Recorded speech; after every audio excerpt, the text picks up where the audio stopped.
Guide. Write Common Cause, Box 7238, Washington, D.C. We're watching, you watch too.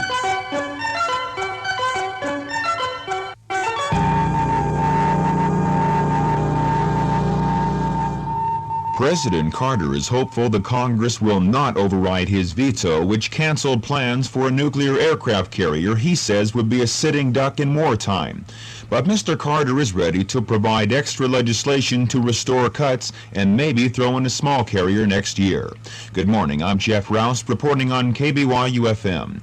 Bob Kaler has more from the Pentagon. President Carter is given a good chance of making his veto of the $37 billion military authorization bill stick. But some congressional hardliners will fight, and there's no assurance the lawmakers will meet all Mr. Carter's demands for increased combat readiness. A senior defense official says that in addition to removing the $2 billion supercarrier Mr. Carter rejected, the president wants cuts of weapons and ammunition restored. The official concedes this may be too much to expect and says, if necessary, the administration will send extra legislation to the Hill to cover those items. As a sweetener, he also says the president is prepared to ask for a smaller, conventional aircraft carrier next year. Bob Kaler at the Pentagon. With Memphis police and firefighters both locked in an impasse with the city over the length of a new contract, union leaders are preparing for a contempt of court hearing today as the strike moves into its second week. The question of wage hikes apparently has been settled, but union officials say talks with the city are at a deadlock over their demand for a one-year contract.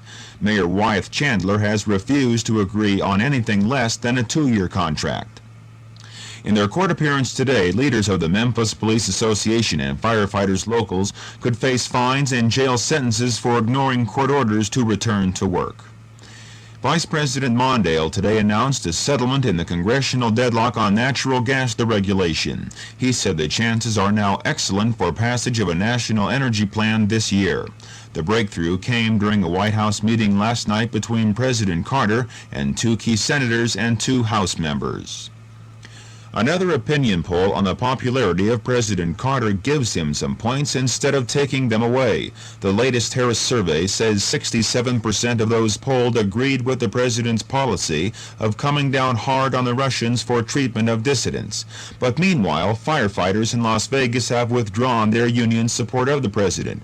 Steve Herman has the report. Some 1,000 delegates to the group's annual convention in Las Vegas have accepted a compromise resolution from a committee which considered a declaration not to support Carter for re-election in 1980. Firefighters had endorsed Carter in 1976. The withdrawal of support came on the heels of the president's veto June 20th of a bill which would have reduced the work week for federal firefighters from the current 72 hours to 56 hours. A union spokesman says the organization's support for Carter in the last presidential election was based upon a verbal commitment by Carter to IAFF President W. Howard McClellan that the chief executive would sign a shorter work week bill if it cleared Congress. Steve Herman, Las Vegas. The Environmental Protection Agency has proposed a strict new pollution standard for Kennecott Copper's Magnus smelter, which the mining company terms unnecessary, unreasonable, and unlawful. Utah Copper Division Manager Robert Pratt says the company intends to oppose the regulations, which would require Kennecott to build additional pollution control equipment at the smelter to catch sulfur dioxide emissions. The Utah Public Service Commission has approved a deal between Utah Power and Light Company and state officials that will hike power rates just over 13% immediately. The increase is half of what Utah Power asked for in April. The power company agreed to chop its request from $65 million to $35 million per year in exchange for immediate action by the PSC. A Ralph Nader research group says Utah is one of many states having no legal means to get patient medical records. Nader wants to see federal legislation allowing patients to examine their medical histories. Utah Valley Hospital spokesman Jerry Sorensen says that's not a problem in Utah. The physician and the patient have immediate access to all and any information. Attorneys and insurance companies with proper authorization which means written consent from the patient. Sorensen says as far as he knows, there has never been a problem of that sort here in Utah. President Carter this morning called his top national security advisors to the White House to prepare for the Mideast summit at Camp David next month. Carter apparently wants to have some ideas of his own to put forward in case the talks between Egypt and Israel remain deadlocked. Later today, Carter leaves Washington for a 2-week vacation. On Wall Street yesterday, the Dow Jones Industrial Average finished up 554 at 900.12.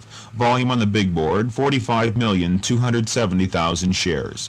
Along the Wasatch Front today, partly cloudy with the chance of showers. The high today should be about 75 degrees. At 6 minutes past 8, it's 50 degrees. That's 10 degrees Celsius. At the Fine Arts Station, I'm Jeff Rouse, KBYU FM News. Would you trade one weekend a month and a couple weeks a year for extra income? Good